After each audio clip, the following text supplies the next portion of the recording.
الشيطان الرجيم بسم الله الرحمن الرحيم وما منعنا أن نرسل بالآيات إلا أن كذب بها الأولون وآتينا ثمود الناقة مبصرة فظلموا بها وما نرسل بالآيات إلا تخویفا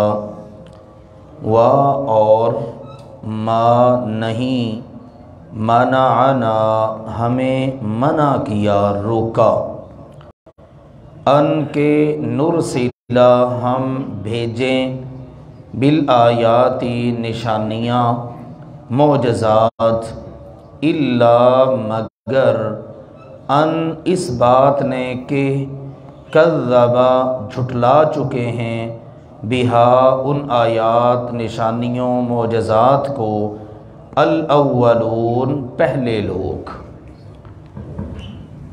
پچھلی آیات میں اللہ سبحانہ و تعالی نے عقیدہ توحید کا ذکر کیا، جیسے ہم اس بات کو متعدد بار جان چکے ہیں۔ مکی صورتوں کے اندر اللہ تعالیٰ نے 3 بنیادی عقائد کا ذکر کیا ہے۔ نمبر 1 عقیدہ توحید، نمبر 2 عقیدہ رسالت اور نمبر 3 عقیدہ آخرت۔ عقیدہ توحید کا ذکر ہوتا ہے تو جہاں اللہ تعالیٰ کی توحید کا اثبات ہو، ساتھ ساتھ اللہ کے ساتھ شرک کا رد بھی ہوتا ہے۔ اللہ تعالیٰ نے پچھلی آیات میں اس کا ذکر کیا، اور اب ان آیات میں عقیدہ رسالت سے متعلق بعض اہم چیزوں کا ذکر فرمایا۔ ایک ان میں سے چیز یہ تھی، مکہ والے کہتے تھے کہ ہم آپ کو رسول ماننے کے لیے اس شرط پر تیار ہیں کہ آپ ہمیں کچھ معجزات دکھائیں۔ ان کی تفصیل آگے آ رہی ہے۔ کہتے تھے آپ کے باغات ہونے چاہیے، ان باغوں کے اندر نہریں چل رہی ہوں، یا پھر آپ کا گھر ہو سونے چاندی سے آراستہ، یا پھر یہ ہے کہ آپ آسمان پر ہمارے سامنے سیڑھی لگا کر چڑھ کے دکھائیں، وہاں سے کتاب لے کر آئیں۔ مختلف قسم کی ان کی ڈیمانڈز اور مطالبے۔ اللہ سبحانہ و تعالی نے فرمایا یہ معجزات پورا کرنا ہمارے لیے کوئی مشکل نہیں ہے، کر سکتے ہیں ہم۔ رکاوٹ کیا ہے؟ رکاوٹ صرف یہ ہے کہ پہلی قوموں نے ہمارے معجزات کو جھٹلایا تو پھر ہمارا ان پر عذاب آ گیا۔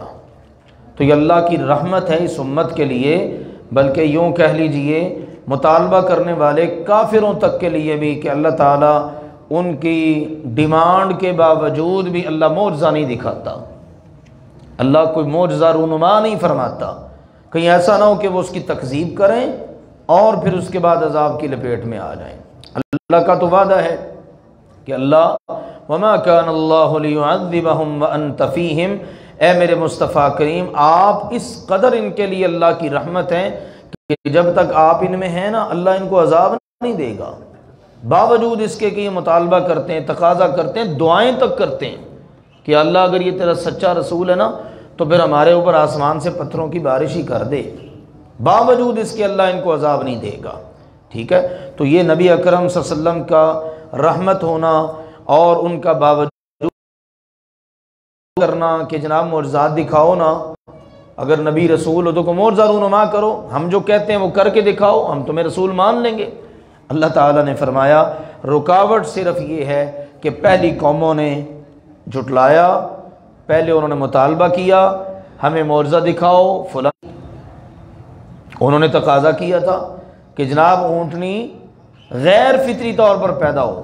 فطری تو یہ ہے نا کہ اونٹنی سے پیدا ہوگی، اونٹنی جنم دے گی، لیکن انہوں نے کہا کہ نہیں، اس پہاڑی سے نکلے۔ اللہ سبحانہ و تعالیٰ نے ان کی مرضی کے مطابق یہ معجزہ رونما فرما دیا، اور ایسے ویسے ہی نہیں، مبصرتن نظر آنے والا، دکھائی دینے والا۔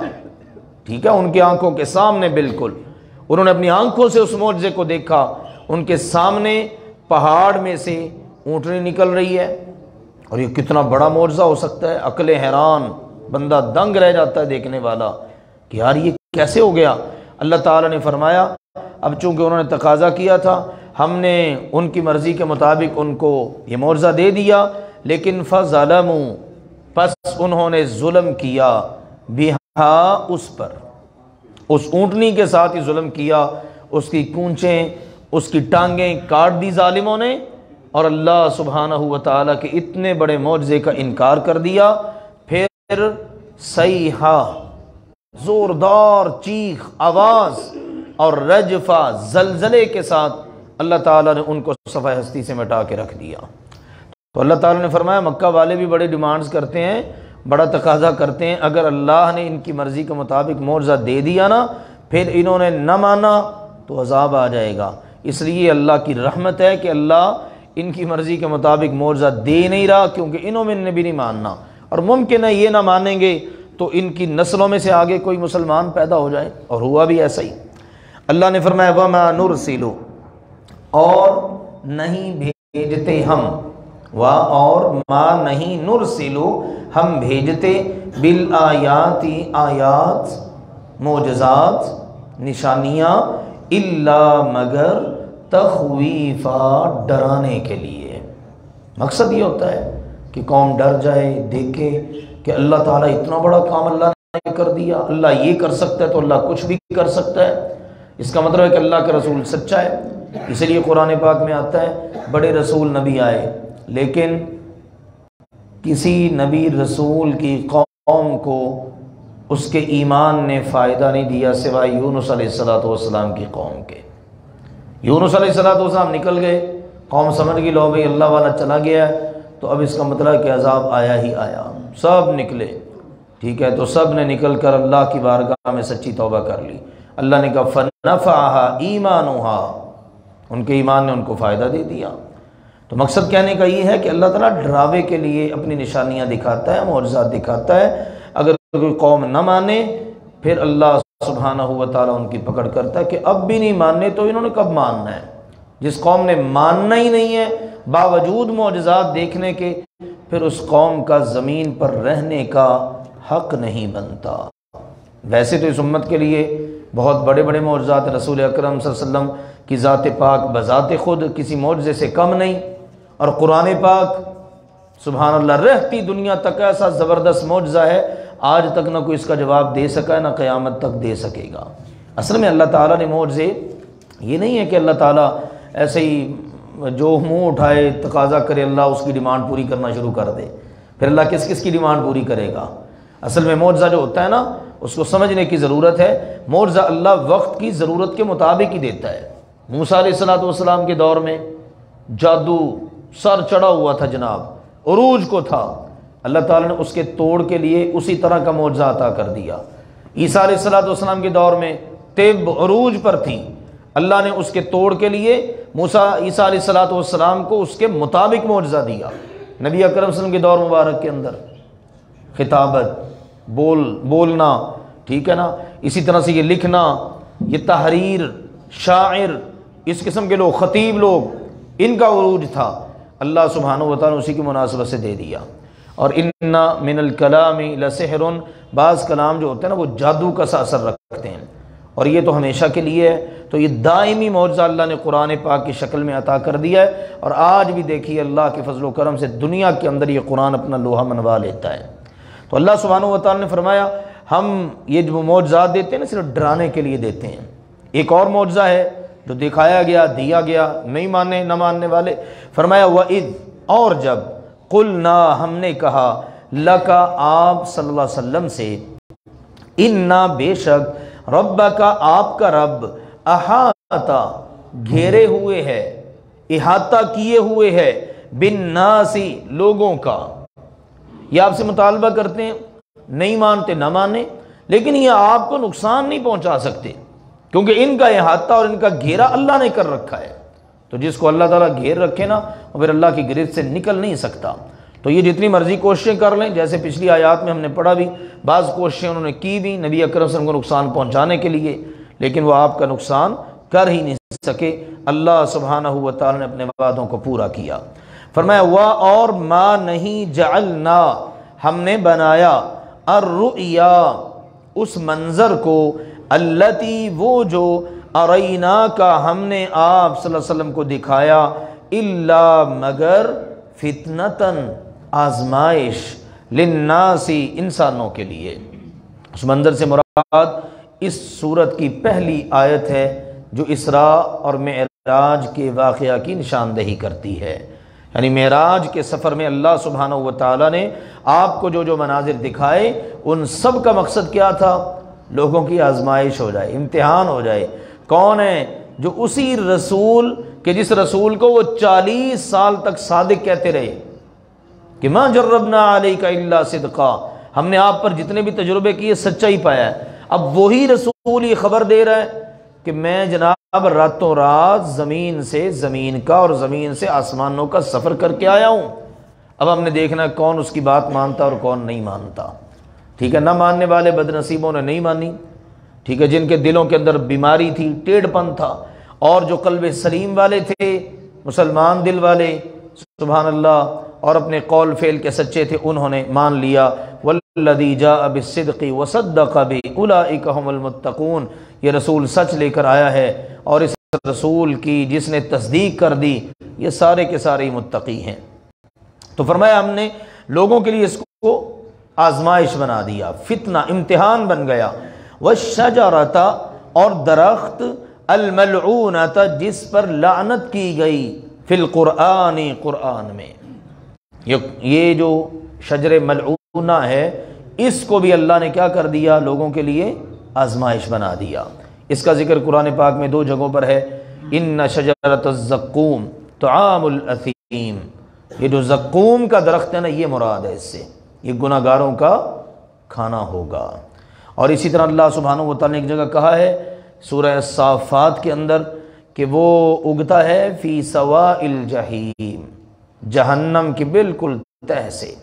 اب سوچنے والا سوچتا ہے کہ جہنم کی جناب بالکل تہ سے، جڑ میں سے، وہاں سے، کہ جہاں پر آگ جل رہی ہے وہاں پر درخت کیسے پیدا ہو سکتا ہے؟ لیکن یہ اللہ ہے سبحانہ و تعالیٰ جو کچھ بھی کر سکتا ہے، جو جلتی ہوئی آگ کے اندر سلامتی اور ٹھنڈک پیدا کر سکتا ہے، وہ اس جلتی ہوئی آگ کے اندر سے درخت بھی پیدا کر سکتا ہے، جو ان درختوں سے آگ پیدا کر سکتا ہے۔ الذی جعل لکم من الشجر الاخضر نارا، سرسبز و شاداب درختوں سے، کہ 2 درخت ان کو اگر ان کی ٹہنیاں آپس کے اندر، ان کی لکڑی کو آپس میں ٹکرایا جائے نا تو آگ پیدا ہوتی ہے۔ تو جو اللہ یہ کر سکتا ہے وہ اللہ سارا کچھ ہی کر سکتا ہے۔ اس لیے ماننے والوں کے لیے کوئی مسئلہ نہیں ہے، جنہوں نے نہیں ماننا انہوں نے اپنی عقلوں کے گھوڑے دوڑانے ہیں۔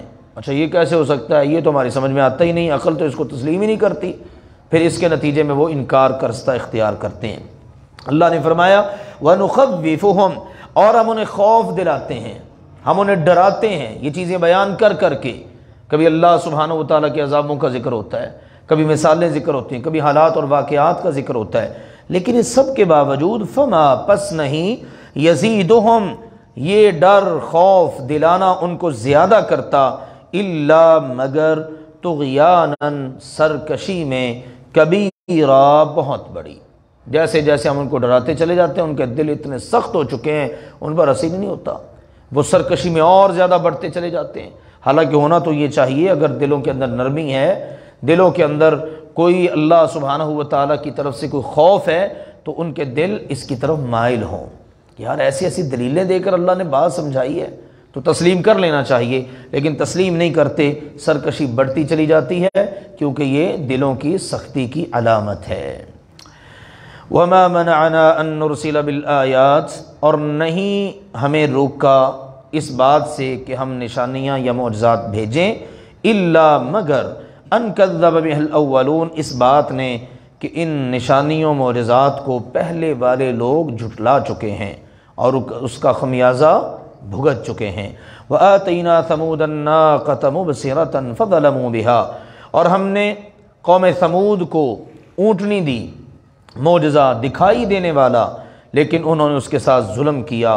وَمَا نُرْسِلُ بِالْآيَاتِ إِلَّا تَخْوِيفًا، اور نہیں ہم بھیجتے معجزات نشانیاں مگر خوف دلانے، ڈرانے، دھمکانے کے لیے۔ وَإِذْ قُلْنَا لَكَ إِنَّ رَبَّكَ أَحَاطَ بِالنَّاسِ، اور جب ہم نے آپ سے کہا بے شک آپ کا رب لوگوں کا احاطہ کیے ہوئے ہے۔ وما جعلنا الرؤيا التي أريناك إلا فتنة للناس، اور وہ منظر جو ہم نے آپ کو دکھایا ہم نے نہیں اس کو بنایا مگر لوگوں کے لیے آزمائش، فتنہ، امتحان۔ والشجرة الملعونة في القرآن، اور اسی طرح وہ درخت جس پر قرآن کریم میں لعنت کی گئی ہے اس کو بھی لوگوں کے لیے آزمائش ہی بنایا ہے۔ وَنُخَوِّفُهُمْ، اور ہم انہیں خوف دلاتے ہیں، ڈراتے ہیں، فَمَا يَزِيدُهُمْ إِلَّا طُغْيَانًا كَبِيرًا، لیکن یہ چیز انہیں زیادہ نہیں کرتی مگر بہت بڑی سرکشی میں۔ سبحانک اللہم وبحمدک، اشہد ان لا الہ الا انت، استغفرک واتوب الیک۔